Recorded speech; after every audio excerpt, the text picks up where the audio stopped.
40,000 Amish families in Lancaster County, Pennsylvania, pay exactly $0 in electricity bills, but not because they reject technology. They possess hydraulic and pneumatic engineering knowledge that most university-trained engineers never encounter. These are not primitive workarounds or temporary solutions cobbled together from desperation. Rather, they are technology so effective that an entire industry spent a century making certain you would never learn them. And by the end of this video, you will discover exactly how to build these systems yourself for under $300. Picture a typical Amish workshop in Holmes County, Ohio. No power lines running to the building, no generator humming outside, yet inside you find precision table saws cutting hardwood with surgical accuracy. Drill presses boring perfect holes through steel, refrigeration units keeping food cold, all of it running on invisible power that costs nothing to produce. The common assumption is that Amish communities live in technological darkness, frozen in some imagined pastoral past. But step inside their workshops, and you discover something that shatters every stereotype. These are not people who fear technology. They are people who refuse to become dependent on it. Amish construction crews rank among the most sought-after builders in North America. Their barns and timber frame structures have outlasted buildings constructed with modern methods by decades. This is not a community that rejected engineering. They simply developed a parallel track of innovation that the rest of us were trained to ignore. The split happened in 1910. As electrical grids expanded across rural America, the Amish made a calculated decision. The Ordnung, which governs community conduct, declared that connection to public utility grids violated their principles of separation from worldly systems. But here is what most people misunderstand. The ruling was not against electricity itself. It was against dependency. It was against handing control of your household to a distant corporation. It was against infrastructure that could be shut off during emergencies precisely when you need it most. So, while mainstream America wired itself into centralized grids, the Amish spent the next century perfecting something different. They developed three primary systems that provide everything electricity does without any electrical connection. Hydraulic ram pumps move water uphill using nothing but gravity. Water-powered compressed air systems run tools, refrigeration, and other equipment. And passive thermal designs heat water and cool buildings without any external energy input. These are not compromises. They are arguably superior solutions that physics itself validates. To understand why these technologies work so well, we need to travel back to 1772. A British clockmaker named John Whitehurst noticed something peculiar. Every time water flow stopped suddenly, the pipes shuddered with tremendous force. Most engineers dismissed this as a nuisance, but Whitehurst saw potential energy going to waste. 24 years later, Joseph Montgolfier perfected what Whitehurst had started. He built the first practical hydraulic ram pump on his paper mill estate near Lyon, France. The device used the water hammer effect and converted it into continuous pumping power. No fuel, no external energy, just water falling downhill creating pressure that pushed other water uphill. The physics are elegant. Water flows downhill through a drive pipe building momentum. At the bottom, a waste valve allows the water to escape. But when the flow reaches a certain velocity, the valve slams shut suddenly. That pressure spike has nowhere to go except through a check valve into a delivery pipe. Each pulse sends a small amount of water climbing uphill. The cycle repeats 60 to 100 times per minute, 24 hours a day, with no electricity, no fuel, no moving parts requiring external power. Modern testing by the University of Georgia Extension Service confirms what the Amish have known for generations. A hydraulic ram pump needs only 18 to 24 inches of water fall to operate. That same drop can push water up to 30 feet, or even 60 feet depending on flow volume.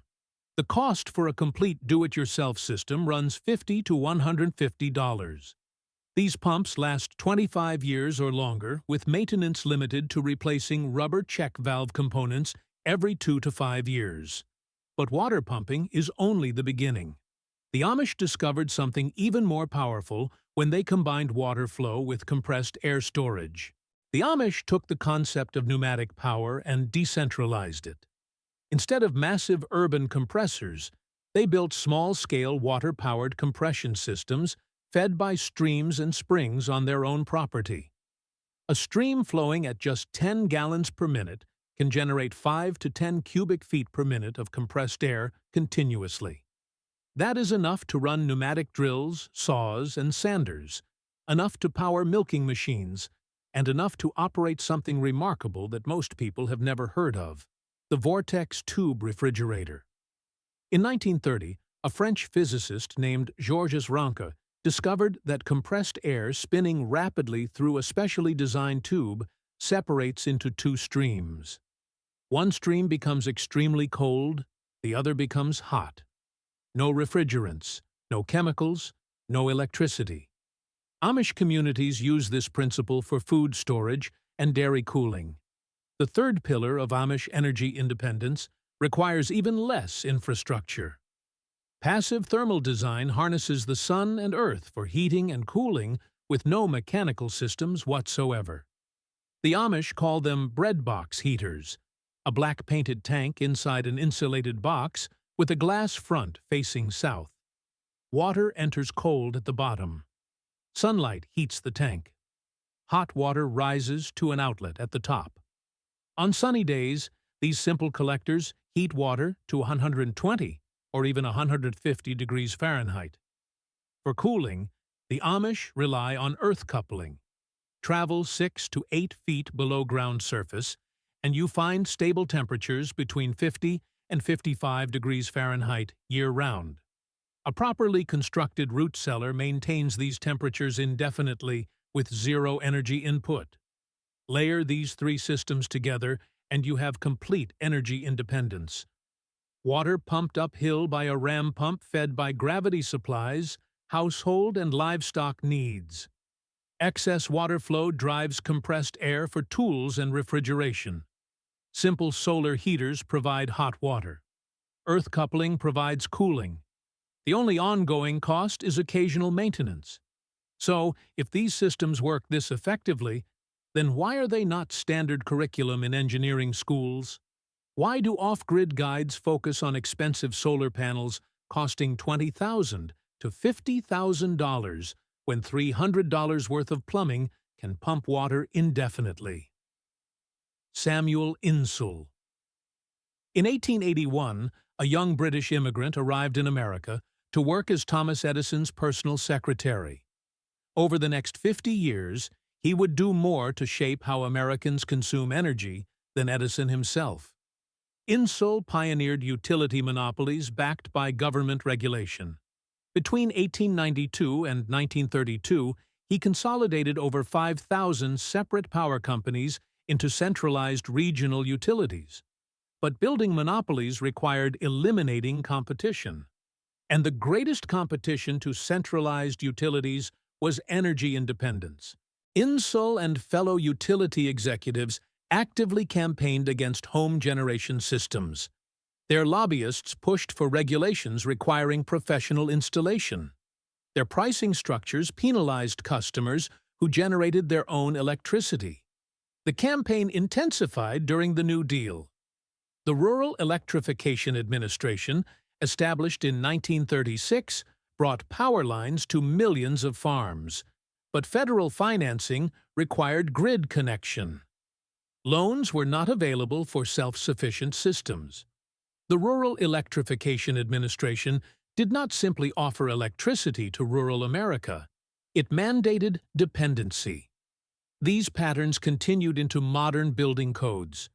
In most American jurisdictions today, you cannot legally occupy a residence without an electrical service connection. Even if you build a home that needs zero grid electricity, you must still pay for the hookup. The financial system itself pushes families toward the grid. The knowledge did not vanish because it stopped working. It vanished because it became unprofitable to teach. Systems that generate recurring revenue attract investment. Systems that work indefinitely after a single low-cost installation do not. The utility industry built an economic infrastructure that made such knowledge irrelevant to everyone except communities like the Amish, who chose independence over convenience. But physics does not care about economics. Water still flows downhill. Pressure still does work. And now you know what was hidden. If you have property with flowing water, you can assess your potential for these systems. Measuring flow is straightforward. Place a 5-gallon bucket under the water source and time how long it takes to fill. Even 5 to 10 gallons per minute can power a hydraulic ram pump. For a basic ram pump installation, the complete materials list fits on an index card. 1 1/4-inch drive pipe, a swing check valve for the waste valve, a spring check valve for the delivery valve, a pressure tank, and a delivery pipe running uphill to storage. Total cost typically runs under $150. The average American household spends $1,500 to $2,500 annually on electricity. A $300 ram pump installation pays for itself in months. These are not sacrifices. They are upgrades that happen to be invisible to utility billing departments. The Amish made their choice in 1910 when they saw where centralized dependency would lead. They chose systems that could not be shut off remotely. They chose equipment that could be maintained with hand tools. They chose freedom from monthly bills and infrastructure failures. And they proved for over 100 years that the choice works. Grid electricity provides convenience these mechanical systems cannot fully replace. But dependency is vulnerability. Every system you build that operates independently is freedom you own. The utility industry spent a century teaching you that independence was impossible. The Amish proved otherwise using physics the industry could not repeal. There's a certain satisfaction in watching water climb a hill using nothing but its own weight. No electricity, no fuel, no monthly bill arriving in the mailbox. Just physics doing what physics does. The ram pump has been around since the 1700s. People forget this. They assume anything off-grid must be some kind of modern prepper fantasy, when really it is just remembering what we already knew. The first question is not about materials or measurements. It is simpler than that. Do you have falling water, a spring, a creek, something that runs year-round without you thinking about it? If you are relying on seasonal runoff, you are building a seasonal system, which might be fine. But you should know that going in, flow matters more than people expect. That 5-gallon bucket test tells you everything. Fill it. Count the seconds. Do the math.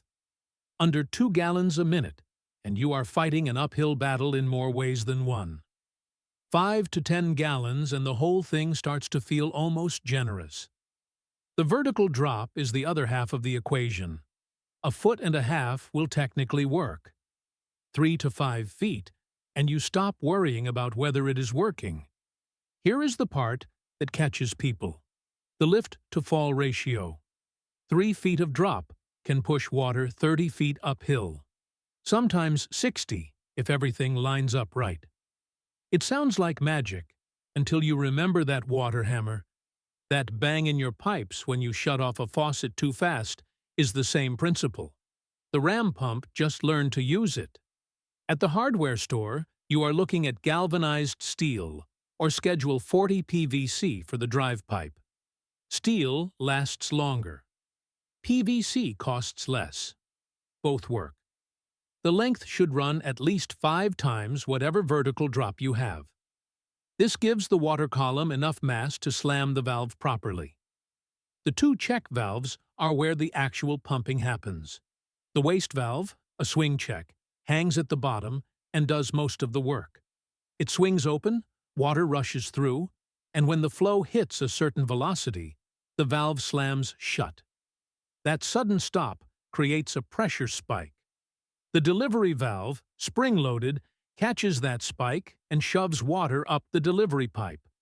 Between them sits a pressure tank, really just a capped piece of PVC pipe with trapped air inside. The air compresses with each pulse and smooths out the delivery. Without it, you get water in spurts. With it, you get something closer to trickle. Assembly is less complicated than it sounds. A T-fitting forms the body. Water comes in one side. The waste valve hangs off the bottom, and the delivery system branches off perpendicular. The orientation matters. The waste valve needs to slam against the incoming flow, not with it. The drive pipe installation is where patience pays off. No high spots, no places for air to collect and cause problems. Anchor it every few feet with pipe straps, and do not let it flex. At the pump end, a union fitting lets you disconnect everything when something inevitably needs cleaning. Getting it started takes a bit of coaxing. Fill the pipe, let water flow until the air clears, then release the waste valve and watch. Sometimes it catches immediately. That rhythmic thunk, thunk, thunk, that means water is climbing. Sometimes you have to work the valve by hand a few times to teach it the rhythm. 60 to 100 cycles per minute is the sweet spot. Too fast, and the pulses are weak. Too slow, and the valve is not closing properly. Adding or removing weight from the valve adjusts the timing. Winter complicates things, which winter always does. Bury the drive pipe below the frost line. 1 foot deep in Georgia, 6 feet in Minnesota. Insulate what you cannot bury. Some people build little pump houses. Others dig pits. The intake pipe should sit below where ice forms, in the deeper water that keeps moving. The breadbox solar heater operates on an even older principle.